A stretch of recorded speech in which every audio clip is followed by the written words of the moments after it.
இன்னைக்கு இன்ஜினியரிங்கான ஃபியூச்சருங்கிறது மிக பெருசு. சேர்மன் சார் சொன்னது உண்மை.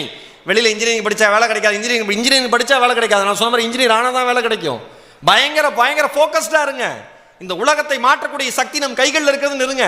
எல்லாரும் ஏதாவது ஒரு சமயத்தில் ஏதாவது ஒரு நண்பன் இந்த இந்தியாவினுடைய பேரை கொண்டு போய் மேலே விட்டுற மாட்டானா அப்படிங்கிற எண்ணத்தோட தான் ஒவ்வொரு இந்தியனும் வாழ்ந்து கொண்டிருக்கிறார்.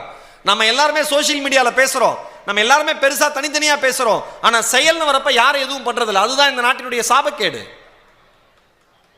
ஒண்ணுமே செய்யறது கிடையாது. பொள்ளாச்சி இஷ்யூ பத்தி அவ்வளவு கொதிச்சு அவன் 1000 வீடியோ, ஓகே ஃபைனலா ரிசல்ட் என்ன? களத்தில் நின்று யார் பேசுனா? யாரும் கிடையாது. நீங்க உலகத்தினுடைய பாதை இதுதான். நீங்க புரிஞ்சுங்க. நீங்க ஜெயிச்சா நீங்க சார் ஒரு விஷயம் சொல்றேன்.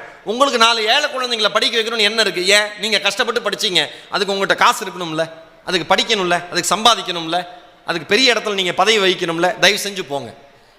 இந்த உலகத்தையே கட்டி ஆளுகிற சக்தி நம் கைகளுக்கு மட்டும்தான் இருக்கிறது.